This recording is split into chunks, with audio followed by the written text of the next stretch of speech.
നമ്മുടെ അഷ്കറില്ലേ? അഷ്കർ. ഏത്? അതായത് നമ്മുടെ 1.5 വയസ്സുകാരനെ ഇല്ലാതാക്കിയ 2 ജന്മങ്ങള്, 2 നരകങ്ങള്.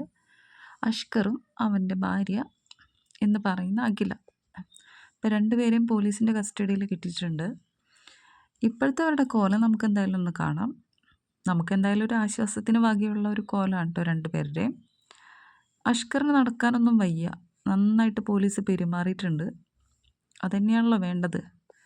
അവൻ്റെ ആദ്യത്തെ ഷേപ്പ് ഇങ്ങനെയായിരുന്നു ട്ടോ. മുടിയും ഫ്രീക്ക് പയ്യനൊക്കെ ആയിരുന്നു. എന്നാൽ ഇപ്പോഴത്തെ കോലം അവൻ്റെ അങ്ങനെയല്ല. മുടിയൊക്കെ മുറിച്ച് അവന് നന്നായിട്ട് പെരുമാറിയിട്ടുണ്ട്. അവന് നടക്കാൻ വയ്യ ട്ടോ. ആ കുഞ്ഞിനെ നടക്കാതിരിക്കാനായിട്ടാണല്ലോ ഇവർ ഇപ്പോൾ കസ്റ്റഡിയിൽ എടുത്തതിന് ശേഷം ഇവർ മൊഴി കൊടുത്തിരിക്കുന്നത്. കുഞ്ഞ് ഹൈപ്പർ ആക്റ്റീവ് ആണത്രേ. കുഞ്ഞ് ഹൈപ്പർ ആക്റ്റീവ് ആയതുകൊണ്ട് അവനെ അടക്കി ഇരുത്താനായിട്ടാണ് കാലിൽ സിഗരറ്റ് വെച്ച് പൊള്ളിച്ചു, കാലിൻ്റെ അടി ചൂട് വെച്ചു. ഇതൊക്കെയാണ് ഇവർ പറയുന്നത്. പൊള്ളിച്ചു. അപ്പോൾ അവൻ നടക്കില്ലല്ലോ. എന്ത് ലോകമല്ലേ. ഒരു കുഞ്ഞ് ഹൈപ്പർ ആക്റ്റീവ് ആണെന്ന് പറഞ്ഞു. കുഞ്ഞ് എന്ത് ഹൈപ്പർ ആക്റ്റീവ്? ആ കുഞ്ഞിൻ്റെ മുഖം കണ്ടിട്ട് അത് ഹൈപ്പർ ആക്റ്റീവ് ആണെന്ന് പറയുമോ അതിനെ? ചിരിക്കുക പോലും ചെയ്യുന്നില്ല കുഞ്ഞ്. അത്ര അതിനൊരു അടി വെച്ച് കൊടുത്താൽ പോലും അത് അങ്ങനെ തന്നെ ഇരിക്കുന്ന ഒരു സ്വഭാവമുള്ള കുഞ്ഞാണ്. നമുക്കൊക്കെ ഉണ്ടല്ലോ കുഞ്ഞു മക്കൾ. അപ്പോൾ അവരൊക്കെ കണ്ടാൽ നമുക്ക് ഏകദേശം മനസ്സിലാവും ഹൈപ്പർ ആക്റ്റീവ് ആയിട്ടുള്ള കുഞ്ഞുങ്ങൾ അങ്ങനെയൊന്നും അല്ല കേട്ടോ. ഹൈപ്പർ ആക്റ്റീവ് ആണത്രേ കുഞ്ഞ്. അപ്പോൾ അതിനെ അടക്കിയിരുത്തണം. ഇവരുടെ 2 പേരുടെയും സുഖത്തിന് വേണ്ടി കൊച്ചിനെ വേണ്ട. അതന്നെ കാര്യം. എന്നിട്ട് അതിനൊരു പേരിടൽ ഹൈപ്പർ ആക്റ്റീവ് അല്ലേ? അതാണ് മൊഴി കൊടുത്തിട്ടുണ്ട്. ഒരു കൂസലുമില്ലെന്നാണ് പറഞ്ഞു കേൾക്കുന്നത്. ചെയ്ത കാര്യങ്ങളൊക്കെ സമ്മതിച്ചിട്ടുണ്ട്. അവനെ 1.5 വയസ്സിനുള്ളിൽ അവൻ അങ്ങനെ ആക്കിയെന്ന് പറഞ്ഞാൽ അതിന് മുന്നേ തന്നെ അവനെ എത്രമാത്രം വേദനിപ്പിച്ചിട്ടുണ്ട് ഈ 2 തന്തയും തള്ളയും എന്ന് പറയാൻ പറ്റില്ല. ഇവളെയൊക്കെ തള്ളാന്ന് പറയാൻ പറ്റുമോയെന്ന് വരെ എനിക്കറിയില്ല കേട്ടോ. സ്വന്തം ചോരയല്ലേ.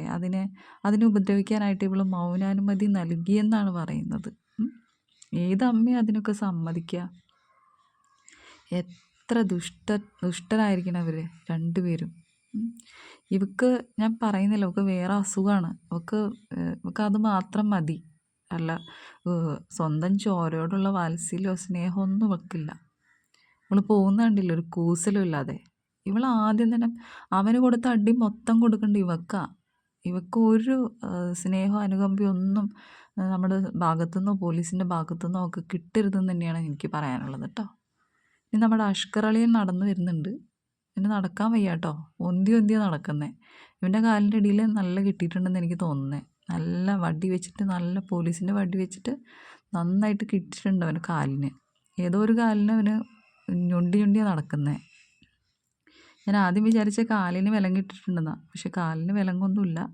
ഇവന് നല്ല താങ്ങ് കിട്ടിയിട്ടുണ്ട്. അതിൻ്റെ തന്നെയാണ് കേട്ടോ. നന്നായിപ്പോയി. ഇവന് ഇനിയും കിട്ടണം. കസ്റ്റഡി കഴിയുമ്പോഴത്തേക്കും ഇവന് ശരീരം മൊത്തം ഇഞ്ചായിട്ട് കൊടുക്കണം. എന്നാലേ കുഞ്ഞിനോടൊക്കെ നമുക്കുള്ളൊരു അവനോട് എത്രയെങ്കിലും ഒരു ഇത് കാണിക്കാൻ പറ്റുള്ളൂ. എന്ത് മുതലല്ലേ. അതിന് പറ്റിയൊരു കോലം. ഇവൻ്റെ കുഞ്ഞാണെങ്കിൽ ഇവനിങ്ങനെ ചെയ്യുമോ? ഇല്ലല്ലോ. ഇവൻ്റെ കുഞ്ഞല്ലല്ലോ അത്. അതുകൊണ്ടാണ് അവൻ ആ കുഞ്ഞിനെ അങ്ങനെ ചെയ്തത്. ഇവൻ്റെ ചോരോട് ഇവൻ ചെയ്യോ? അല്ല, ഈ ജന്മം അവൻ്റെ കുഞ്ഞിനോടും ഇങ്ങനെ ചെയ്യുമായിരിക്കും.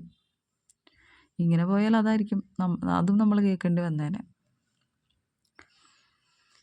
എന്തായാലും അല്ല, ഇവൻ്റെ ഈ നടപ്പ് കണ്ടപ്പോൾ ഏതൊരു വീഡിയോ ആക്കാമെന്ന് വിചാരിച്ചു. കാരണം ഇവൻ അന്ന് തല്ല് കിട്ടിയപ്പോഴും ഞാനൊരു വീഡിയോ ഇട്ടായിരുന്നു. അതൊക്കെ നമുക്ക് ഒത്തിരി സന്തോഷം കിട്ടുന്ന കാര്യങ്ങളാണ്.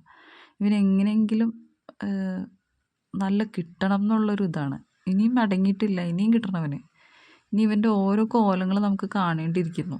നെക്സ്റ്റ് കസ്റ്റഡി കഴിയുമ്പോഴത്തേക്കും ഇവൻ എന്ത് കോലമാവും ന്യൂസിൽ വരികയാണെങ്കിൽ അതും ഞാനിടും വീഡിയോ. കാരണം എനിക്ക് ഇത്രയൊക്കെ ചെയ്യാൻ പറ്റുള്ളൂ. അപ്പോൾ അടുത്ത വീഡിയോ ആയിട്ട് വരാം കേട്ടോ.